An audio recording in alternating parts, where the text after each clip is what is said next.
It's not just begging for money. One woman actually had somebody get into a car with her. They are just blown away from all the support. Look, you can see candles, flowers. Rockingham County law enforcement told me that they're processing the scene and then they'll know for certain what actually happened with the shooting. The threat here is really safety. If you look at the river, there's a bunch of water where grass usually is, so levels are pretty high. Take a look at all these signs.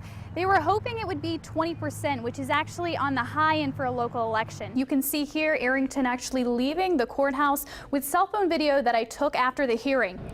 The fire is out, but the air is still pretty thick with smoke. It's actually hard to breathe in too deeply. If you kind of look at my feet, you can see there's plenty of snow and ice. There's this laptop which is mounted as opposed to a freehand laptop. That will make things a lot more efficient for officers. Let's make history, baby! Let's go!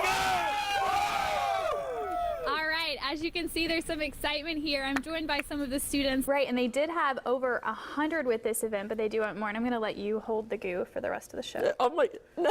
There's a line of law enforcement, so we have evidence collection, there's state police. Right now, they're all inside the gas station trying to process the scene right now. Now, there is no confirmation that it actually was a robbery. Rockingham County law enforcement told me that they're processing the scene and then they'll know for certain what actually happened with the shooting. Bob, people are happy to have the store open. If you actually take a look around, the parking lot's pretty full. A lot of people filling up with gas. There's actually a tractor that stopped to fill up.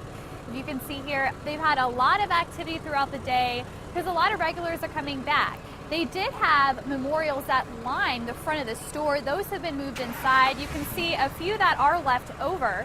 Now, in addition to this, with this being such a familiar store, locals say that with that bright open sign, it really shows a familiar sign of comfort. Dry River Store, how can I help you? Paul Kim, Jay and Un's son, now manages the store. It's nice to have it back open and they can open it with a little bit more comfort knowing that the person that did this is behind bars. As people pick up food or pump gas, they're happy to get back into a routine. I'd come in and try different foods all the time. He'd make fun of me because of the stuff that I didn't like, the faces that I would make. But Trevor Lambert says the memory of what happened to Jay and Un is still fresh. Posters line the checkout counter and walls supporting the Kim family. The people that come in to not see Jay and Kim like they always had, it's going to be really difficult for just everybody to come in here, even the kids. Paul Kim says his dad Jay is going through therapy at Centera RMH to learn to walk and talk again.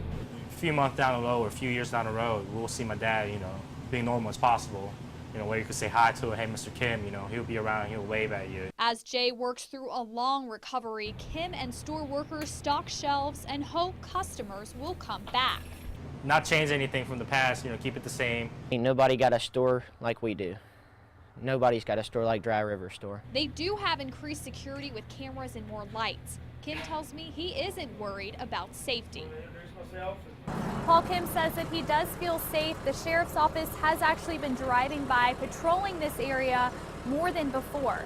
Now, as far as the man charged in connection with the double shooting, Siobhan Arrington will be in court on capital murder charges on May 8th. You can't tell Cody is sick as he plays and runs around. But just days ago, he was at UVA Medical Center with low oxygen levels fighting a virus. A huge blessing that he didn't get sicker, and also shows his will and his strength just to be here and to be alive and to be functioning like a normal child. Renee Krieg, Cody's mom, says her son needs a larger shunt put in his heart to close the hole. His pulmonary arteries need time to develop. The Kriegs will travel back to California in August to see the doctor that has already performed 3 procedures on Cody. The doctor will see if it's possible to operate on Cody again. Not sure, but we're going to stay hopeful. The trip could mean no way to support the treatment. I will have to take medical leave, and I am unsure about what happens with insurance. The Kriegs are thankful for community support through a fundraising page, and their pastor, Gregory Miller, is hopeful the community will lend a hand. Praying that some folks will catch a burden for him and maybe pitch in and help these folks as they're preparing to go again for another procedure in California. The important part is that we still have our son, and he's very happy with his life. I'm happy. You are happy. Whatever happens next, Renee knows Cody will keep fighting. In Augusta County, Carly Stephenson, WHSV. Cabs are one alternative that some people use, whether that's for errands or even scheduled hospital visits. I rode along with a taxi driver today to see just how busy they were firsthand. A lot of people with four-wheel drives think they can just go in the snow, and that's not how it rolls. Terry Stickley called a cab to get a ride home from work. For this drive, she usually asks a friend for a ride.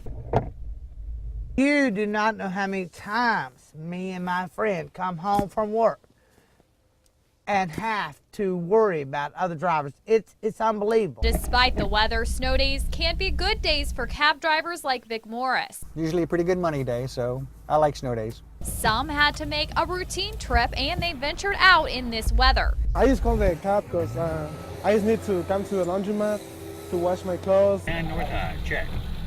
It wasn't all smooth sailing. There were a few turns and more risky maneuvers. I've never gotten stuck in the snow in 21 years of driving a cab except once, and they had to send one of those big tow trucks to get us both out. They're the ones that's out in the snow. Yeah, they do good. With the chance for more snow overnight, Terry has some advice. You have to look out for every other driver. You have to be vigilant.